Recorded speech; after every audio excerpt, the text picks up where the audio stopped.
Good morning, afternoon, or evening. It is Wednesday, the first week of school.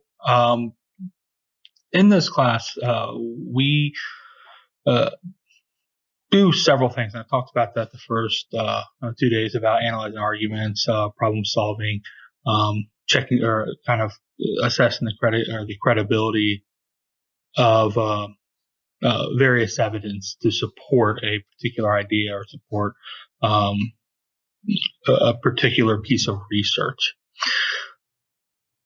But one of the things that we have to kind of do, particularly with problem solving, is try to look at problems from a different perspective. So one of the things that we do in my class is we look at riddles, mainly because the way riddles are worded and the way that riddles are presented, you have to kind of think slightly differently in order to attack the problem and solve it. These problems are also referred to as logic problems or lateral thinking problems. With that said, we are starting with one today, and it is known as the Einstein riddle. Now, the Einstein riddle has been around for a long time.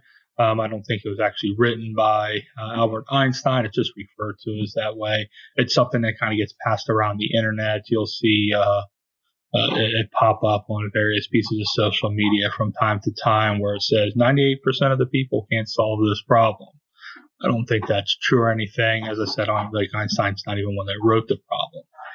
But the problem it kind of gives you some information, and it makes you sort of work that information in order to get to the solution. So here's the situation. You have 5 houses in 5 different colors. Each house lives a person with a different nationality. These 5 owners drink a certain type of beverage, smoke a certain brand of cigar, and keep a specific type of pet. No owners have the same pet, smoke the same brand of cigar, or drink the same beverage. So essentially, you're dealing with 25 different kind of pieces of information, and it's all different from each other. So it's not like, oh, these 2 people both own dogs. It's not like that. Everybody's going to own something different. So you get the question, who owns the fish? Now, how do you get to the point where you figure out who owns the fish? Well, they give you a bunch of information that you can work with. Brett lives in the red house. The Swede keeps the dog as pets. This is information that we all know, but we don't know which house is the red house. We don't know which, so we can't figure out where the Brit lives. So the idea is that we don't know. You have to kind of figure out where can you start, and then how can you use that information to build on each other to eventually get a solution.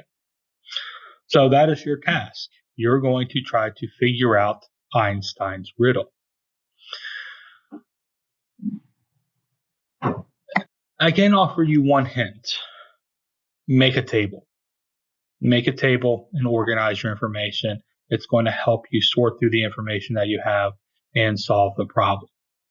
If you are doing this online, if you are a hybrid student or a e-learner, I ask you to answer in the comments below